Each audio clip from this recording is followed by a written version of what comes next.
ट्विटमधून काय आपण पाहिलं असेल आमच्या परळच्या जे काही शाखेनी जेव्हा यादी रितसर हे आम्ही घेतली तिथून महानगरपालिकेच्या निवडणूक कार्यालयातून, तिथे आम्हाला सापडलं की त्या यादीवर 14 नोव्हेंबरची तारीख होती. आपल्याला आठवत असेल पहिली प्रारूप यादी ही 7 नोव्हेंबरला येणार होती, मग 14ला येणार होती, मग 20ला आली.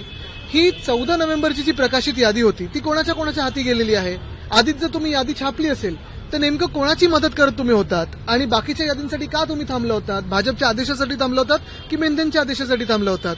हे उत्तर निवडणूक आयोगाने दिलं पाहिजे, निवडणूक आयोगाने दिलं पाहिजे, भाजपनी नाही. एवढे उघड तुम्ही मुद्दे मांडतात पण यावर अद्याप कुठलंही उत्तर निवडणूक नाही. जर उत्तर आलं नाही तर रस्त्यावर उत्तर 100% विरोधी पक्ष देणार. आम्ही उद्या निवडणूक आयोगाची भेट घेत आहोत आणि पुढचे 4 दिवस हे वाढून मिळाले पाहिजेत, कारण जवळपास लाखोंमध्ये आपण पाहाल ते दुबार नावं आहेत, घरात घुसवलेले 10 पेक्षा जास्ती नावं आहेत आणि हा स्कॅम भाजपचा आणि निवडणूक आयोगाचा आम्ही लोकांसमोर आणला.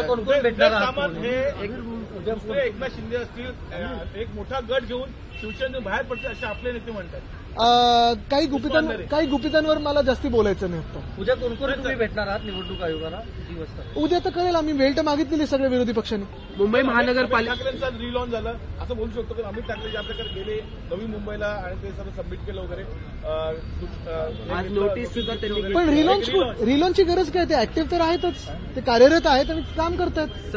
मुंबई महानगरपालिकेच्या निवडणुकीचं बिगुल वाजलेलं आहे, पण आता या बिगुलाला राजकीय रंग लागतोय का? कारण की मालवणीत जे ते भाजपचे काही नेते जाऊन आंदोलन करताना पाहायला मिळतात, बॅरिगेटिंग क्रॉस. बघा, राजकीय रंग तर लागणारच, कारण राजकीय निवडणूक असतात. पण आता हे भाजपवाले एक काहीतरी विचित्र प्रकार करण्याचा पाहतात. आपण पाहिलं असेल गेल्या काही दिवसांमध्ये काशीनाथ चौधरी यांना घेऊन, जे पालघर साधू हत्याकांडामध्ये प्रमुख आरोपी आहेत, त्यांना घेऊन भाजपने हे दाखवलं की त्यांचं हिंदुत्व हे पोकळ आहे. चुनावी हिंदुत्व मी जे भाजपचं बोलतो, निवडणुकीसाठी कुठच्याही थराला जातील हे त्यांनी दाखवलं आणि नंतर स्थगिती का दिली? म्हणजे एकतर त्याच्यात ते होते की नव्हते ह्याचं उत्तर दिलं पाहिजे. जर नव्हते तर स्थगिती का दिली आणि होते मग घेतलं कशाला? आणि म्हणून त्यांचं हिंदुत्वाचा फुगा फुटल्यानंतर आता मराठी अमराठी करण्याचा प्रयत्न भाजप घाणेरडा करत आहे. पण भाजपला मुंबई उत्तर देईल. मुंबईमध्ये असे त्यांचे खेळ घाणेरडे चालत नाहीत. मराठी निवडणूक आहे पुढे ढकलली जातील. आता एवढं सगळं सरकारला माहिती असेल निवडणूक आयोगाबद्दल, म्हणजे तुम्ही पण एक विचार करा ना की किती काय चालवतं निवडणूक आयोग, कोण चालवतं आणि कुठच्या कार्यातून चालतं. चंद्रकांत दादांनी म्हटलेलं आहे का अजितदादा जरी उपमुख्यमंत्री असले तरी मुख्यमंत्री मात्र फडणवीसच आहे. अरे आता दादा मध्ये भांडण चालत आम्हाला कशाला घेतात छोट्या लोकांना त्याच्यात? तुम्ही मराठी नाराजी नाट्य जे होतं ते दिल्लीला जाऊन आले, पण आता स्पष्ट करण्यात आलेलं आहे सीएम असतील डीसीएम असतील यांच्याकडून कुठलीही नाराजी नाही. यावर तुमची तुम्ही आता नाट्य हा शब्दाचा वापर तर केलेलाच आहे आणि ज्या दिवशी दिल्लीला गेले त्या दिवशी सहसा ते गावी जातात. चंद्राची तुम्ही हे पाहिली तर तुम्हाला कळेल. मालवणीचा जो प्रकरण आहे आजचं, ते मराठी अमराठीच्या पलीकडे जाऊन एका धर्माच्या किंवा एका समाजाबद्दल.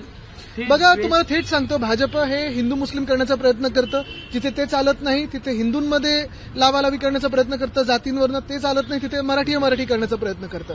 मुळात काय तर वोट चोरी करून निवडणुका सेटिंगमध्ये सगळं लावून स्वतःची लोक निवडणूक आयोगात बसवून पण आणि प्रत्येकाच्या खात्यात 10,000 रुपये टाकून पण ह्यांना विश्वास नसतो की निवडणुका जिंकू शकतात. कारण हे फ्री अँड पद्धतीने जिंकायला गेले तर कुठेही यांना एक सीट पण मिळणार नाही.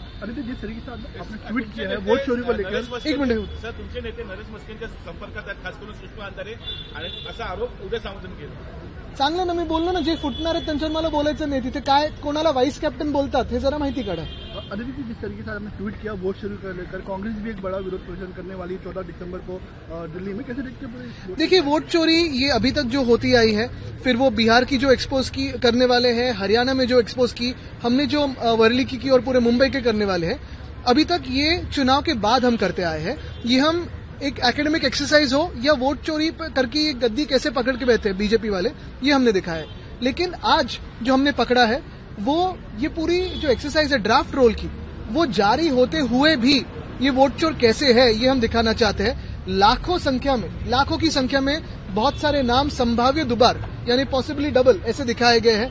बहुत सारे ऐसे भी घर हैं जहां 10 से ज्यादा लोग उस पे दिखाए हुए हैं. कई घरों पे हो, कई दुकानों पे हो, 1-2 जगह तो सुलभ शौचालय पे भी नाम लिखे गए हैं कि ये यहाँ रहते हैं. तो ये पूरी जो वोट चोरी की समस्या है या जो मामला है वो हम आगे लेके जाना चाहते हैं, क्योंकि देश में संविधान और लोकतंत्र बचाने के लिए आपके जो वोट का अधिकार है उसे ठीक रखने के लिए ये लड़ाई जरूरी है। जिस तरीके से मालवनी में हम देख रहे हैं असलम शेख को लेकर, जिस तरीके से बीजेपी की जो मुंबई प्रेसिडेंट है उन्होंने बयान दिया कि पाकिस्तान की औलाद वगैरह कहा गया, कैसे देखते हैं? नहीं, भाजपा इस गंदगी में तभी आती है जब भाजपा को ये यकीन होता है वो कभी जीत नहीं सकते। अगर आप देखें तो भाजपा हर चुनाव के पहले हिंदू मुस्लिम करने की कोशिश करती है, फिर हिंदुओं में भी जाति पे झगड़ा लगाने की कोशिश करती है, फिर उस वहां का लोकल समाज जो जैसे मुंबई में मराठी अमराठी के में कुछ विवाद निर्माण करने का कोशिश करती है। और यही भाजपा का एक तंत्र यंत्र रहा है कि कैसे चुनाव जीते, और इसके बाद भी वोट चोरी करती है तो भी सरकारें ऐसी बनती है उनकी। तो यही बात है। और मुंबई में अगर आप देखें तो सबसे पहला सवाल यही होगा मेरा उनके लिए, भाजपा के लिए, कि काशीनाथ चौधरी जो पालघर के साधुओं के हत्याकांड में है, प्रमुख आरोपी करके है, उनको आपके पार्टी में आपने क्यों लिया, और लेने के बाद स्थगिति क्यों दी उस निर्णय को।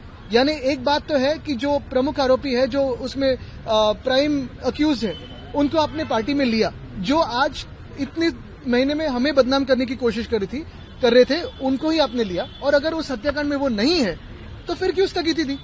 अजित दादा पवार ने एक बयान दिया है कि आप जनता के पास वोट है, मेरे पास फंड है, अगर आप फंड नहीं दोगे तो हम, अगर आप वोट नहीं देते तो हम फंड नहीं दे पाएंगे। देखिए, ये सारी बातें जो दादागिरी की होती है वो महाराष्ट्र में चलती नहीं है।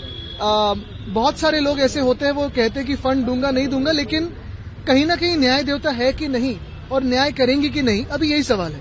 सर, मराठी ज्या प्रकारे वाटतो आपण अशा निवडणुकीमध्ये मत नाही देता निधी देणार नाही. बघा, आता हे सगळं कुठेतरी कोर्ट बघते की नाही हा पण प्रश्न येतोच ना.